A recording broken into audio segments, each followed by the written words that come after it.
নমস্কার। জীবন দেখেছি যেমন সিরিজের চতুর্থ অ্যালবাম এক বিচিত্র অনুভব আমার জীবনের ব্যক্ত করতে চেয়েছি। কলেজের প্রাইমারি সেকশনে আমার নিজের ছেলেকে আনতে গিয়েছিলাম, সেই অনুভব আপনাদের সঙ্গে শেয়ার করছি। কবিতার নাম আত্মজ। সেই ছেলেটা কোথায়? কেউ কি দেখেছো তাকে? আমি তার অভিভাবক বিবেক। ওকে আমার খুঁজে বার করতেই হবে। একটা স্লেট, গুটি কতক বই আর ভাঁজ করা ছালা হাতে করে বেরিয়েছে সেই কাকডাকা ভোরে। পরনে সবার মতোই জীর্ণ বসন।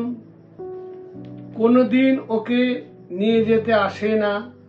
আজ এলাম ওকে এই পরিবেশে দেখব বলে, কিন্তু সবার ভিড়ে ওকে চিনতেই পারছি না। একে একে সবাই ফিরল ঘরে। আত্মজকে চিনতে না পারার লজ্জা নিয়ে ঘরে ফিরে দেখি ও পৌঁছে গেছে আমার আগে। বিমূঢ় আমি কোনো কথা না বলে স্বগত অথচ প্রত্যয়ী ভাষায় বললাম, আর যেতে হবে না এই পাঠশালায়। এখন আমি তোকে শেখাবো সত্যের অনুভূতি। একক সত্যের নয়, অনেক বিপ্রতীপ সত্যের, যারা দুই মেরুতে থেকেও একে অন্যের পরিপূরক। এবার এই কবিতাতে আমার নিজের জীবনের অভিজ্ঞতা আপনাদের সঙ্গে ভাগ করে নিতে চাই। পথের শেষ কোথায়? মা গো, তুমি আমায় আর কেন জাগিয়ে দাও না সেই কাক ডাকা ভোরে? বলো না কেন খোকারে, ওঠ হয়েছে জাগার সময়। মাসি, তুমি ছোটবেলায় আমার চোখের দিকে তাকিয়ে বলতে, তুই অনেক বড় হবি, 10 জনের একজন। বাবা বলতো, তুমি অনেক বড় হবে, ওই আকাশের মতো উদার হও। আজ আমি যখন শক্তির কোলে মাথা রেখে মৃত্যুর হাতছানি দেখি, তখন তোমাদের কথা বড় বেশি মনে পড়ে। 10টা 5টা কলম পেশা কেরানির পালের মাঝে নিজেকে দেখতে দেখতে মনে হয়, মাসি তুমি বড় মিথ্যে কথা বলতে। ধ্রুবতারা আজও চেয়ে আছে আমার দিকে অপলকে।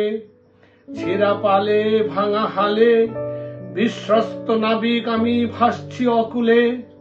নিজেকে নিঃশর্ত সমর্পণ করেছি কালের স্রোতের হাতে।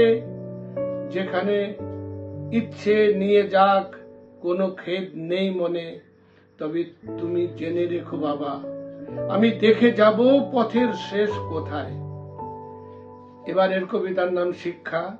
জীবনের শিক্ষা, পরম শিক্ষা। কথায় আছে, ব্যথা দিয়ে যা শেখা যায় তা কোনোদিন কেউ ভোলে না। সেই রকম একটা অভিজ্ঞতার কথা আপনাদের সঙ্গে শেয়ার করছি। দুমুখ এক তলোয়ার নিয়ে যুদ্ধ করে চলেছি রাত দিন। এভাবেই জেগে আছি আর জাগিয়ে রেখেছি চেতনা। এক ঢিলে 2টো পাখি মারার চেষ্টা করেছি অনেক দিন থেকে, কিন্তু ঢিলটা অবশেষে বুমেরাং হয়ে আঘাত করলো আমাকেই। আমি শিখলাম, যুদ্ধক্ষেত্র কাউকে কোনোদিন ক্ষমা করে না। ধন্যবাদ।